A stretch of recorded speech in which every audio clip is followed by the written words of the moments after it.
There was once a city that believed itself eternal. Its marble temples gleamed in the sun. Its armies marched unchallenged across continents, and its laws sought to bind the very order of the world. This was Rome, a civilization that reached dazzling heights of power and culture. Yet within its grandeur, the seeds of decay quietly took root. For every golden age cast a shadow. Rome's shadow would one day consume it. Picture the world 2,000 years ago. A vast empire born from the banks of the Tiber had stretched its reach across the Mediterranean, binding together lands as far as Britain in the north, Egypt in the south, Spain in the west, and the distant edges of Mesopotamia in the east. This was Rome in its prime, an empire that had clawed its way from a fragile republic, scarred by civil wars, to a colossus that seemed unshakable. At its helm stood Augustus, the first emperor, the man who turned chaos into order. Under his careful hand, the Roman world entered what history remembers as the Pax Romana. The Roman 2 centuries, the empire enjoyed an age unlike any before, a time of stability, prosperity, and magnificence. Imagine the streets of Rome at dawn. Sunlight glitters across marble facades, temples rise into the sky, and bustling markets spill over with goods from every corner of the known world. Silks from the east, spices from India, amber from the northern forests, all converge here in a city of 1 million souls, the beating heart of an empire. But the Golden Age was not just about wealth.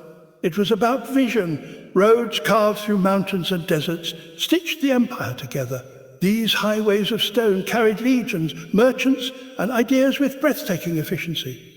Aqueducts, great rivers of engineering, channeled water across impossible distances, feeding fountains, baths, and gardens that defied the dry climate.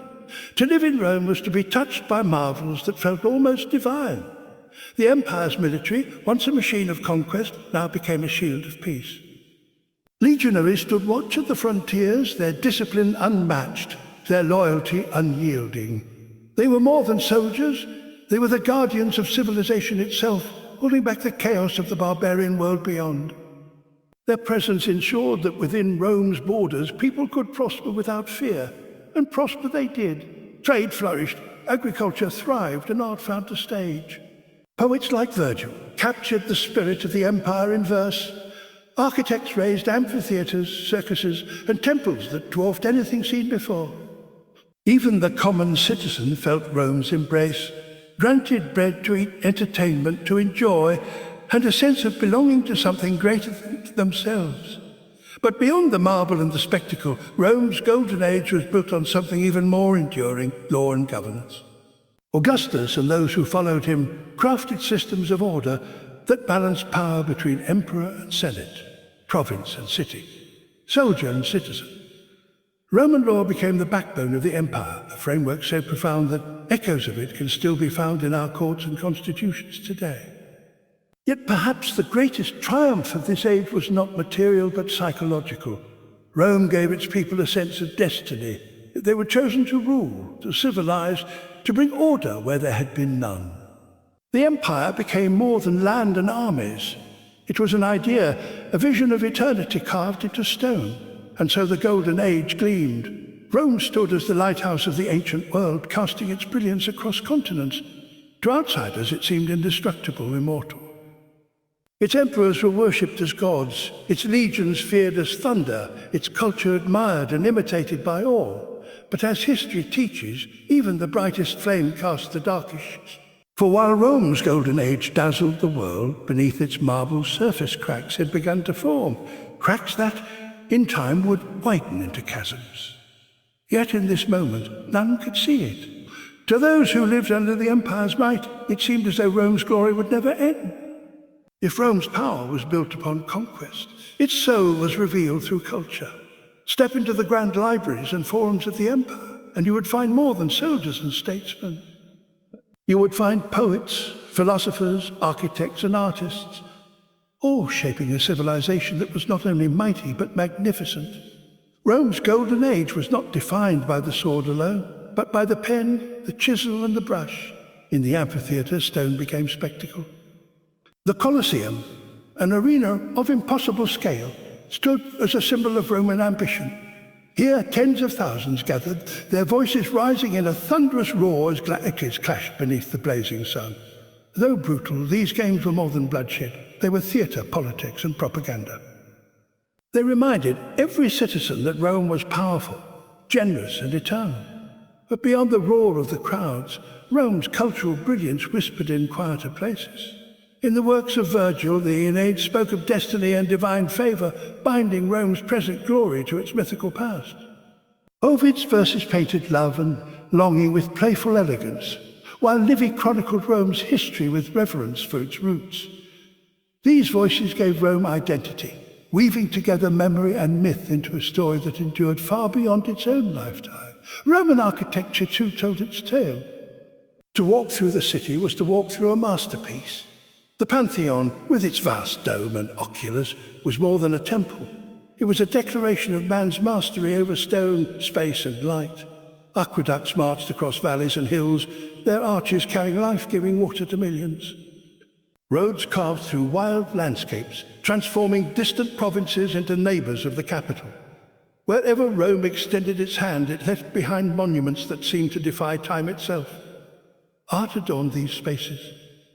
Mosaics glittered across villa floors, capturing scenes of mythology, nature, and daily life with painstaking detail.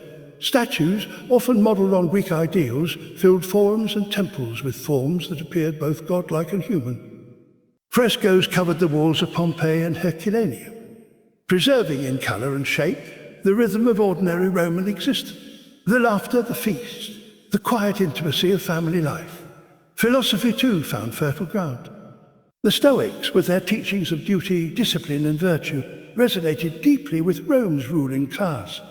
Figures such as Seneca and Marcus Aurelius wrote of endurance and moral strength, crafting ideas that guided emperors and soldiers alike. Even in private reflection, Rome's leaders were shaped not just by ambition, but by thought, by a search for meaning in the empire's boundless power. Law was perhaps the most enduring of Rome's cultural legacies. While emperors erected monuments and generals won wars, jurists quietly shaped the framework of justice. Roman law codified contracts, rights, and responsibilities, creating a system so logical and adaptable that its principles survive in modern courts today. To be a Roman citizen was not only a privilege, it was a legal identity, protected and defined by rules that extended across continents. Yet the brilliance of Rome's culture was not confined to the elite. In marketplaces, common citizens shared gossip and laughter. In bathhouses, rich and poor alike found relaxation and ritual. In theatres, plays unfolded that entertained and critiqued in equal measure. The culture of Rome was alive, lived daily in the streets, carried in the voices of its people. In this, Rome achieved something extraordinary. It absorbed the ideas of those it conquered, Greek philosophy, Egyptian mysticism, Eastern luxuries, and wove them seamlessly into its own identity. What could have divided the empire instead, creating a cultural tapestry unlike any in history? This was Rome's true genius, the ability not merely to rule, but to inspire, to create, and to leave behind works that time could not erase. Its monuments still rise, its writings still speak, its ideas still shape the world we live in. But as with all golden ages, brilliance came at a cost. For while Rome dazzled the ancient world with its culture, beneath the glittering marble and flowing verse, the shadows of excess and complacency began to stir. The empire's greatest treasures would one day weigh heavy upon its shoulders. An empire is not built by emperors alone. It is carried on the shoulders of its people. Beneath the marble grandeur and sweeping conquests, the true strength of Rome lay in its citizens. Millions of men and women whose daily lives gave rhythm and pulse to the empire. Their world, both ordinary and extraordinary, revealed the heart of a civilization that saw itself destined for greatness. Step into the forum, the bustling center of Roman life. Merchants cry out their prices as exotic goods spill across the stalls. Grain from Egypt, wine from Gaul, olive oil from Hispania. Senators in flowing togas stride with deliberate authority, their debates shaping the policies of empire. Children run between the columns, their laughter mingling with the clamour of horses, chariots. Here the empire is not abstract, It is alive, embodied in every sound, every movement, every face. For the Roman people, daily life was both humble and grand. In the insulae, the towering apartment blocks that crowded the city. Ordinary families lived close together, sharing stories, meals, and struggles. In contrast, the wealthy reclined in lavish villas adorned with mosaics and gardens where fountains danced in the sunlight. Yet whether rich or poor, all Romans were united by rituals and rhythms that defined their collective. The bathhouses, for instance, were more than places of cleanliness. They were theatres of society, where senators and soldiers, merchants and farmers mingled freely. Here discussions flowed as easily as the water that steamed in the caldarium. Deals were struck, friendships formed, philosophies debated. All under the same roof, where luxury was shared by all who could afford a modest entry fee. Entertainment too bound the people together. In the vast Colosseum, the thunder of the crowd echoed like a heartbeat. Gladiators, men trained to fight and die, became heroes of the masses. Their courage celebrated, their stories immortalized. In the Circus Maximus, chariots raced with breathtaking speed, teams thundering around the track as the crowd roared with passion and rivalry. These spectacles, brutal and exhilarating, were more than distractions. They were instruments of unity. For in cheering together, Romans remembered that they belonged to something greater, the empire itself. Religion wove through every aspect of life. From household shrines to grand temples, Romans honored their gods with devotion. Festivals filled the calendar with color and celebration. Saturnalia with its revelry, Lupercalia with its rites of fertility, triumphs that paraded victorious generals through the streets. These sacred moments reminded the people that Rome was not merely a city. It was favored by the divine, chosen to rule the whole world. Yet perhaps the greatest expression of Roman power lay in its military citizenry. For centuries, the legions had been filled not with mercenaries, but with ordinary men who saw service as both duty and honor. The farmer left his plough, the craftsman his tools to march under the eagle standard of Rome. Discipline bound them, loyalty drove them, and together they forged the steel spine of the empire. Each victory abroad carried the mark of the Roman citizen soldier, whose sweat and blood secured the peace enjoyed at home. The empire also relied on the work of countless others, slaves and laborers who toiled unseen, yet built the foundations of Rome's greatness. They raised its monuments, harvested its fields, and kept its vast machine turning. Though their voices were seldom recorded, their labor echoed through every stone arch, every mile of road, every loaf of bread. The citizens, the soldiers, the senators was the true force that sustained Rome. Emperors came and went, but the people remained, carrying forward the idea of empire in their daily lives. Yet within this strength also lay fragility. The very appetites of the people, the demand for bread, the thirst for spectacle, the reliance on empire's bounty, would one day burden Rome beyond endurance. For when the crowds became restless, when loyalty waned, when unity fractured, the empire's foundations trembled. For now, though, Rome thrived in the hands of its people, vibrant, powerful, and united. An empire of stone and steel, but also of flesh and spirit. Every empire shines brightest before the shadows creep in, and Rome, though mighty, was no exception. Beneath the marble brilliance, beneath the roar of the Colosseum, and the hum of the Forum, fractures were beginning to thread through the empire's foundation. To the naked eye, Rome appeared indestructible. Its armies strong, its coffers full, its culture dazzling.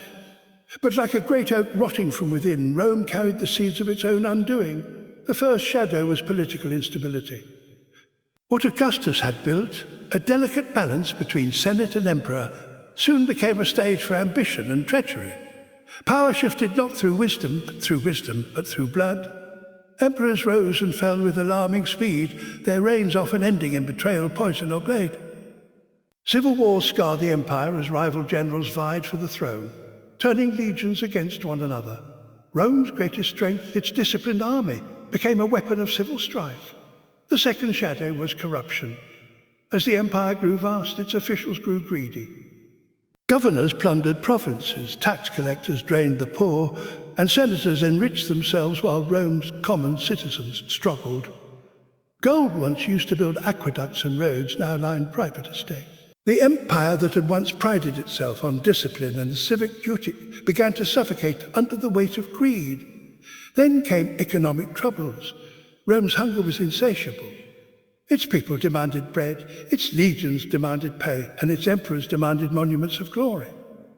To feed the capital, provinces were drained of grain. To fund the army, taxes rose higher and higher. Inflation soared as coins were debased. Their silver content diluted until the currency itself became untrustworthy. The lifeblood of empire, its economy, grew thin and unstable. The empire's military, once its most trusted shield, also began to falter. No longer drawn from citizen farmers proud to defend their homeland, legions increasingly relied on mercenaries and foreign recruits. Their loyalty was not to Rome, but to gold or to the generals who paid them. At the frontiers, barbarian tribes grew bolder, sensing weakness. The Rhine and the Danube, once lines of iron, became vulnerable cracks in Rome's armor. Another shadow lay in overexpansion. Rome had stretched itself across 3 continents, binding together dozens of cultures, languages, and peoples. But this vastness was both triumph and curse. Defending borders thousands of miles long required immense resources, and every new conquest added strain to an already burdened system. What had once been a symbol of strength became a test of endurance, one that even Rome could not pass forever. And deeper still was the moral and social decay whispered about by Rome's critics. The empire that once thrived on discipline and sacrifice now seemed consumed by excess. The people of Rome, accustomed to free grain and lavish games, grew restless and entitled. The bread and circuses kept them quiet, but at a cost, citizens became spectators rather than participants in their own destiny. The spirit of service, of shared sacrifice that had built the empire began to fade. Religion, too, became a battlefield. The traditional gods of Rome clashed with rising new faiths, each carrying different visions of life and power. These conflicts stirred unrest, further eroding the unity that had once defined the empire, and so slowly the golden brilliance dimmed. Rome's temples still gleamed, its amphitheatre still roared, but behind the facade the empire was straining, faltering, bleeding strength with each passing year. To those who lived in these times, decline was not always obvious.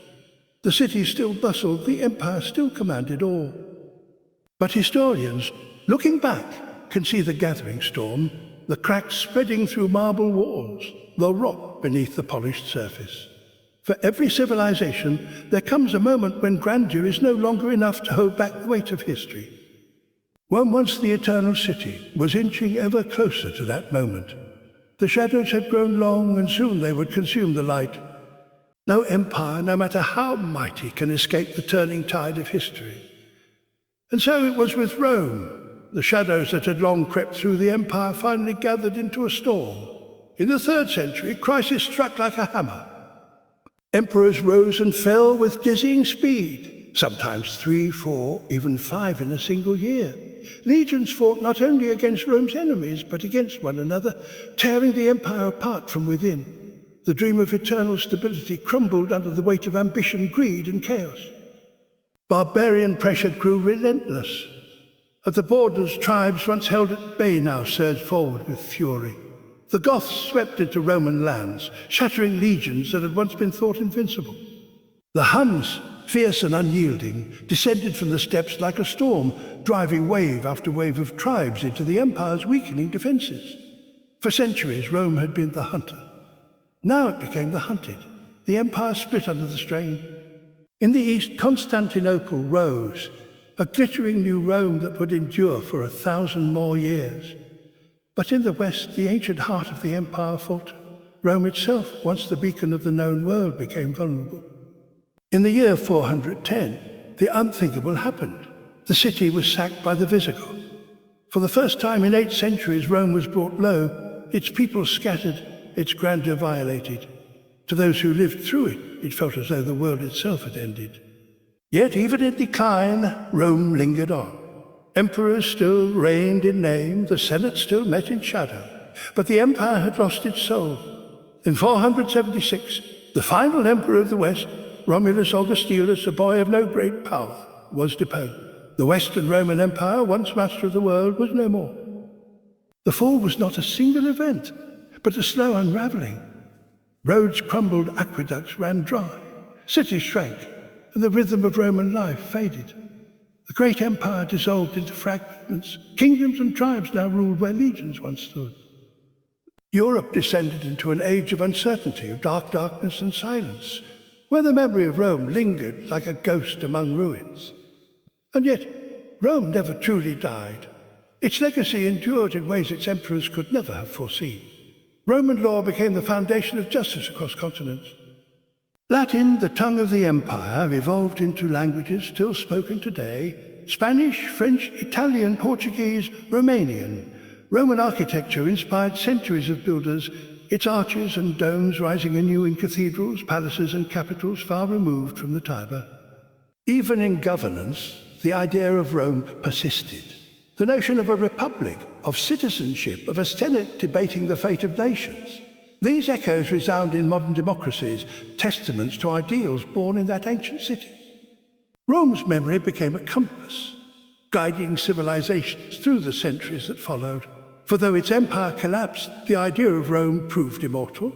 Generations looked back to it with awe, longing to inherit its mantle. The Holy Roman Empire claimed its name. Renaissance artists and thinkers drew inspiration from its art and philosophy. To this day, Rome remains a symbol of glory, of power, of warning. The story of Rome is not simply one of rise and fall, but of transit. It teaches us that even the mightiest civilizations are fragile, that greatness carries within it the seeds of decay. But it also shows us that from ruin can come renewal, and from death, legacy, and so Rome endured. In every courthouse shaped by its laws, in every language born from its words, in every city whose streets echo its design. Though its empire has long since fallen, the eternal city still lives in memory and in us. The story of Rome is not just a tale of the past. It is a mirror held to every age, including our own. For in Rome we see both the brilliance of human achievement and the fragility of human ambition. We see how vision can shape empires, how culture can inspire generation, and how neglect, excess, and division can unravel even the mightiest of powers. Rome's legacy whispers to us still: no civilization is eternal. Its fate rests not in marble or steel, but in the choices of its people. The same discipline, creativity, and unity that built Rome's golden age are the very qualities we must preserve if we are to safeguard our own future. So, let us learn from Rome not only to admire its triumphs, but to heed its warning. Let us build with wisdom, lead with integrity, and remember that true greatness lies not in domination, but in endurance.